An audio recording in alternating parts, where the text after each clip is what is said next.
Hello दोस्तों, आज हम गुज्जर प्रतिहार वंश के प्रीवियस ईयर्स क्वेश्चन जो किसी न किसी राजस्थान के एग्जाम में आए हुए हैं उनके बारे में चर्चा कर रहे हैं।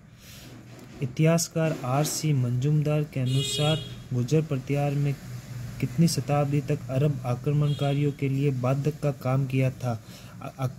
गुज्जर प्रतिहारों ने अरब आक्रमणों के लिए 6ठी शताब्दी से लेकर 12वीं शताब्दी तक बाध्य का काम रहा। इसमें 11वीं दे रखा है तो हमें ऑप्शन को यही सेलेक्ट करना है। गुज्जर प्रतिहारों ने 6ठी शताब्दी से 12वीं शताब्दी तक अरब आक्रमण के लिए बाधक का काम रहा। 8वीं से 10वीं शताब्दी तक राजस्थान में किस राजपूत वंश का वर्चस्व रहा। 8वीं से लेकर 10वीं शताब्दी तक प्रतिहार वंश का वर्चस्व रहा। निम्न में से किसने अभिलेखों में प्रतिहारों को गुज्जर कहा गया? नीलगुण, देवली, रामनपुर, करहार। चारों अभिलेखों में प्रतिहारों को गुज्जर कहा गया। राजस्थान में प्रतिहार वंश के संस्थापक हरिश्चंद्र की राजधानी थी। प्रतिहारों की प्रारंभिक राजधानी मंडोर थी और हरिश्चंद्र जो संस्थापक थे उन्होंने पहले मंडोर को अपनी राजधानी बनाया। प्रतिहार शासकों में रोहिल्लादी के नाम से जाने जाता है। हरिश्चंद्र जिसे रोहिल्लादी की उपाधि दी गई। मंडोर में प्रतिहार माने जाते हैं क्षत्रिय वंश के। जो प्रतिहारों का संस्थापक है हरिश्चंद्र, वो तो ब्राह्मण था लेकिन उसके जो पुत्र थे वो क्षत्रिय के थे। उन्होंने एक क्षत्रिय महिला से शादी की थी, उससे जो पुत्र हुए वह क्षत्रिय कहलाए। प्रतिहारों की कौन सी शाखा सर्वाधिक पुरातन मानी जाती है? सर्वाधिक पुरातन माने जाने वाली शाखा मंडोर है।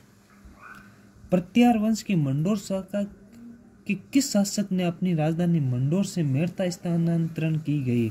नागभट्ट प्रथम, जिन्होंने मेड़ता स्थानांतरण की। मंडोर के प्रतिहार वंश से संबंधित प्रारंभिक शासक का नाम था नागभट्ट प्रथम। नागभट्ट प्रथम ने किस राजवंश से संबंधित थे? गुज्जर प्रतिहार वंश से।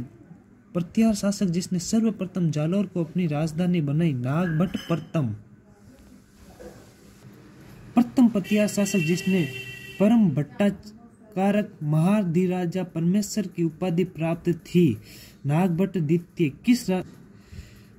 किस राजा के वंशज गुज्जर प्रतिहार कहे जाने लगे? नागभट्ट द्वितीय।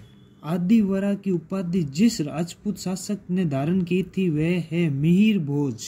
इस प्रतिहार राजा ने के काल में प्रसिद्ध ग्वालियर प्रशस्ति की रचना की गई थी। भोजराज प्रथम। कवि संस्कृत कवि राजशेखर किसके दरबार में था? महेंद्रपाल प्रथम। प्रतिहार शासक महेंद्रपाल प्रथम एवं महिपाल का दरबारी कवि था राजशेखर। निम्न में से कौन सा शासक गौड़ यानी बंगाल में भोज प्रथम का समकालीन था? देवपाग। निम्नलिखित में से कौन सा शासक गुर्जर प्रतिहार राजवंश के संबंधित नहीं है? बहत्तर भट्ट प्रथम, नागभट्ट प्रथम, महेंद्रपाल प्रथम और देवपाग, ये तीनों गुर्जर प्रतिहार से संबंधित हैं। प्रतिहार वंश का अंतिम शासक था यशपाल। गुर्जर प्रतिहार पाल एवं राष्ट्रकूट शासन केंद्रीय राजतंत्र नहीं थे। गलत, बिल्कुल गलत जवाब। प्रतिहार शिलालेखों में पदाधिकारियों का उल्लेख यह आता है। राजपुरुष। कन्नौज का अधिकार हेतु चल त्रिपक्षीय युद्ध में राजपुताना के किस शासक में भाग लिया था? राजपुताना के गुज्जर प्रतिहार ने भाग लिया। गुज्जर प्रतिहार की राजधानी कौन सी थी? गुज्जर प्रतिहार की राजधानी भीलमाल थी। गुज्जरों को किस शासक ने पराजित किया? गुज्जरों को प्रभावर्धन ने पराजित किया। प्रतिहार एवं पाल शासकों को अपनी विजय की खुशी में ध्रुव ने गंगा व यमुना के चिन्हों को सम्मिलित किया। राष्ट्रकूट और कुलचिन्ह में। जोधपुर के नजदीक एक स्थान जो हिंदू एवं जैन मंदिरों के लिए प्रसिद्ध है एवं जिनका निर्माण 8वीं व 12वीं शताब्दी के बीच गुज्जर प्रतिहार वंश द्वारा कराया गया था, वह है ओसिया। जोधपुर के निकट ओसिया में मंदिरों का निर्माण कराया गया था प्रत्यारों द्वारा। ओसिया में महावीर स्वामी को समर्पित जैन मंदिर का निर्माण किसके काल में हुआ था? वत्सराज प्रत्यार के काल में।